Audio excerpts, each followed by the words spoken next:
My name is Marcia Robinson, and we are recording an oral history with Ms. Carole Schul as part of the Sweet MUMories Oral History Project to mark the 50th anniversary of the Miami University Middletown, Ohio campus. This interview is taking place on September 2nd, 2016 in Johnston Hall. Mrs. Schul, do I have your consent to proceed with this interview? Yes, you do. Thank you.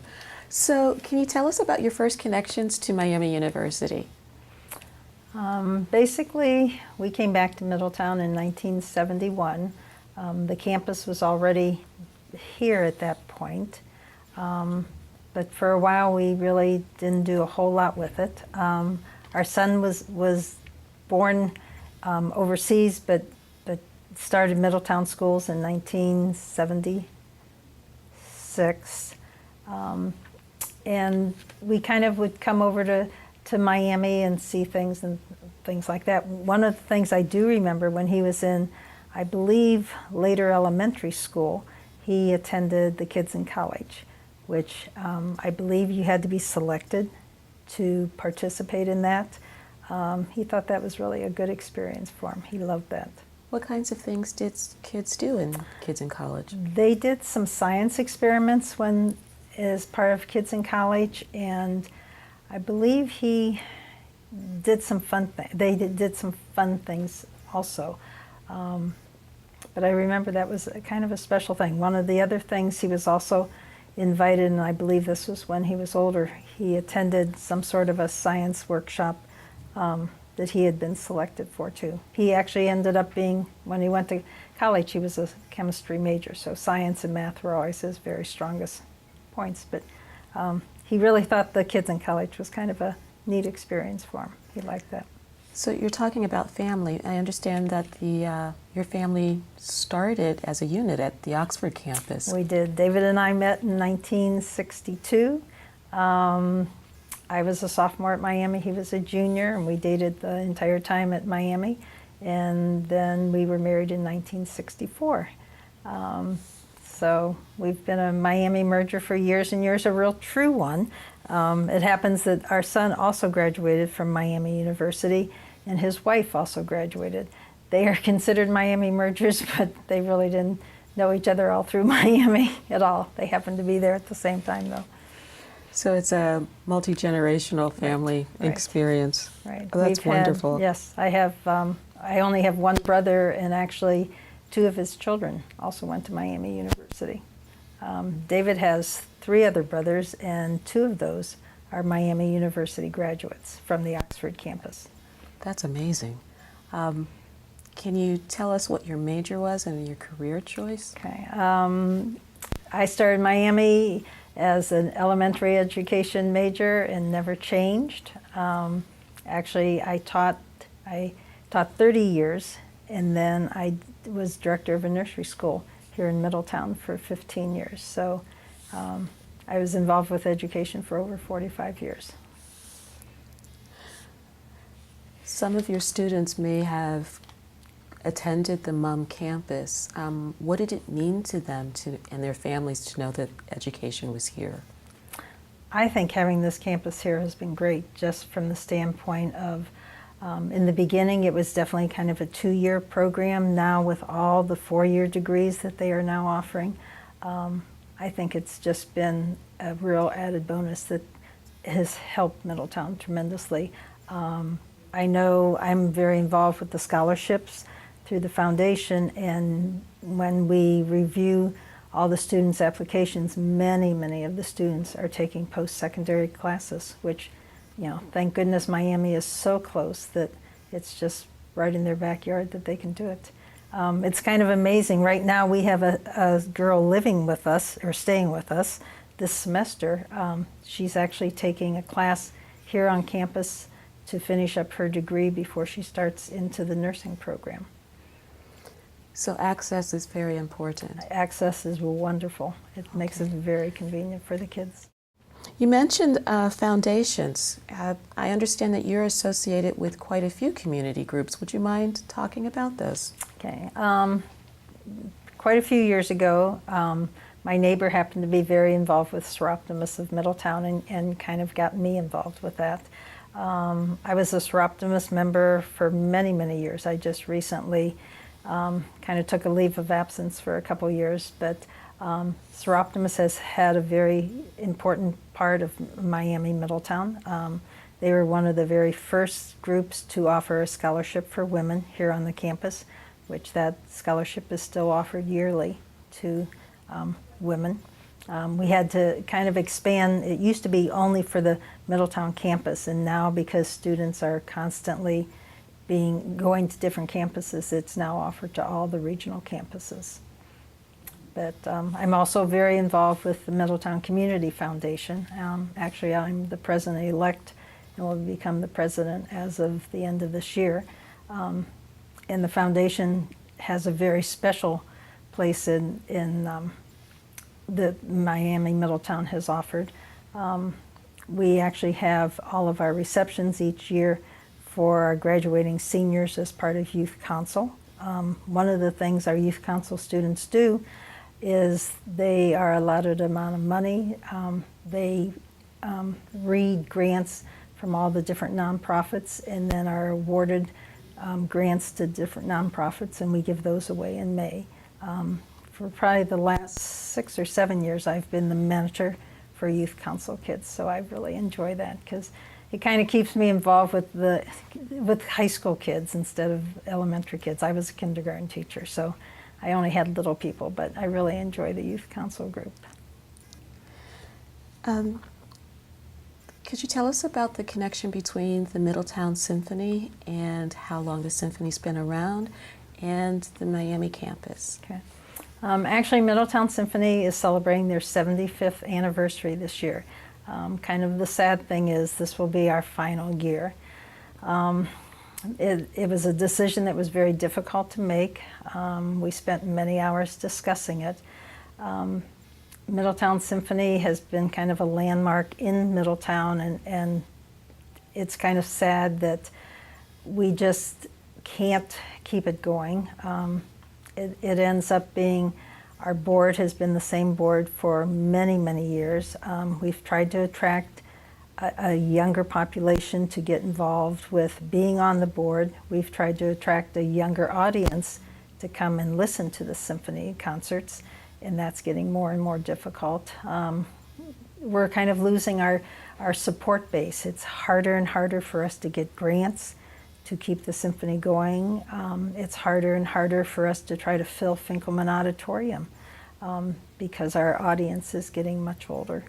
One of the things that I do as part of the Middletown Symphony Board is I'm in charge of scholarships, which we give every year to junior high and high school students. I also am in charge of all of the receptions that we have, and for every concert there's a reception following that. So we now do our receptions in Finkelman lobby. Many years we did them at Verity Lodge, but that has, as I said, now we do it at the just the lobby immediately following the reception. I understand that if anyone is very careful when they're walking up towards the Finkelman Auditorium, they might find your name someplace. Can you tell us about your decision and where your name can be found? I don't know. I know we have supported Miami University, but I can't tell you exactly where we would find our name. Oh. The Fountain of Knowledge? Oh, I'm sorry. Yes. Okay. I guess, and that is the Fountain of Knowledge would be, that is in Verity, or that is in the lobby of Finkelman Auditorium. Okay.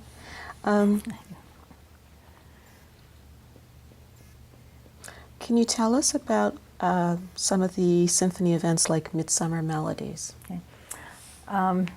10 years ago, actually 11 years ago, Carmen de Leon and I were sitting down and kind of deciding how to kind of do a fundraiser that would be enjoyable for people. And so Carmen, being the director of Middletown Symphony, has an enormous wealth of people who he can pull.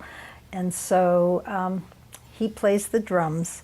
And so he always gets a few other people, and we always end up with maybe 4 or 5 people who would perform. In the beginning, Mary Ellen Tanner performed for us. We've had some other people performing. In the last 7 years, we would hold them at the Middletown and Campus Community Center of part of Miami here. It was a wonderful event. We did it for 10 years straight, helped make some money for the symphony, and people loved it. It was they were very close to the entertainers. They liked that. And we did not do it this summer for the very first time. I guess we had company for part of July, and we were busy in August, and it just wasn't going to work out as far as having a good time. So this was the first year we did not do it, first summer. I understand that you have an interest in Verity Lodge as a facility in the building. Can you talk to us about what you've done there, what it means to you, and how you've helped it evolve? One of the things, as I said, because I was in charge of receptions for the symphony, in the beginning we had them at Verity Lodge, and many years ago Verity Lodge didn't look very good. It needed some refurbishing. So one of the gifts financially that David and I made was to give them money, and we had some new blinds installed, we had painting done, they kind of cleaned up the floor a little bit, and we tried to have some pictures hung. That has changed over the years. But we just wanted Verity Lodge to look a little bit nicer for the receptions. And I know it's hard because there's lots of different groups that are in there, and so different groups change things around a lot. But then the orchestra actually decided that they thought it would be more convenient to have the reception immediately right in the lobby so people could leave the concert and wouldn't have to walk. So that works for us too. Okay. You mentioned an organization that held a convention here, the PEO Convention. So is this another extension of how MUM is available for the community? And tell us what the PEO Convention is. Okay. I am a member of PEO, which is our entire goal is professional educational opportunities for women. We give scholarships for women to further their education. And a few years back, we hosted the group, and Miami University, the Campus and Community Center, welcomed us to have our event in that section, in that building, which was very nice. That's a perfect building for things, and I think that has really made a difference in Middletown. That building is used constantly. I know that room, and it just really has helped me. For people who had never been to the Middletown campus, because these were people from all around the surrounding areas of PEO chapters, they were very impressed with the facility and just the ease of getting into the event. It was a nice idea. So the construction of the Miriam Knoll Community Center is an asset for the city? Oh, that construction of Miriam Knoll is very, very important. It has really made a difference in Middletown. And I love the idea that it's the campus, and I think because some community money was used to help build it, then Miami Middletown really feels strongly that the community is welcome to use it. I think that's one of the most important parts of it. I love the addition that the campus made here. It has really changed the campus, I think. Music has featured in many of your comments. Do you recall working with Claire Easton, or do you recall her as a person? Okay. And can you share with us a Claire Easton story? Claire Easton happened to live 2 doors away from us and we lived at our other house in Middletown. So for 28 years, Claire Easton was a very close neighbor of ours. Claire was one of the very first people here on the campus, and she started that Artists and Lecture series. And so she brought lots of different entertainment.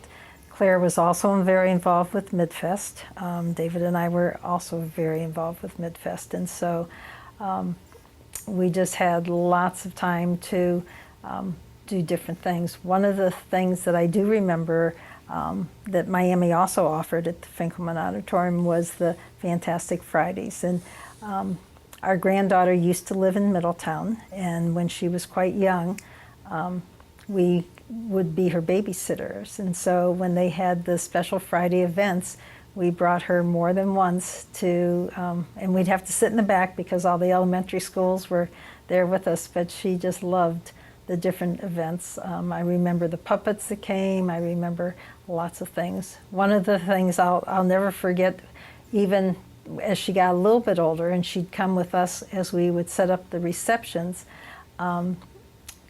she would dance on the lobby of Dave Finkelman Auditorium while the symphony was rehearsing. That was her very special thing to do. Nobody was watching her, so while the symphony was rehearsing, she danced on the lobby. And so that's the Fantastic Free Friday program? The Friday, yes, they would do those on Fridays. Fantastic Free. For the Fantastic Fridays. Okay. And then did you ever see any of the piano concerts by Rod Nimst and Jimmy Rogers? Could you talk about those? One of the very special things about Rod Nimst, who is just an unbelievable, talented individual, they would do dueling pianos, and I believe Rod was probably the one who started the whole thing. His college roommate, Jules Davis, possibly, I can't remember what Jules' last name was, but he would come down from Cleveland, and they had the two baby grands on the stage, along with Jimmy Rogers would have his piano keyboard, and then Jeff Smith also played, and it was absolutely a fantastic evening.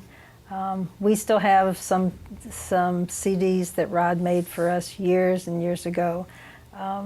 He just is an unbelievable talented musician.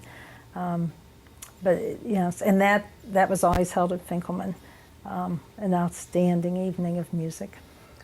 Did Rod's talent ever affect something in your family life?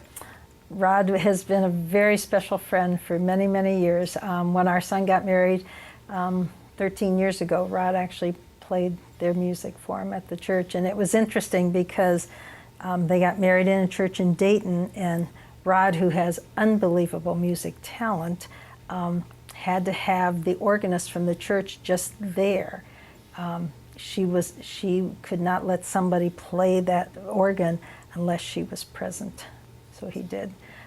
One of the things I also remember about Rod is that he was one of our conductor candidates for the Middletown Symphony, and he wanted to play that evening, and he was just an unreal person, just so talented.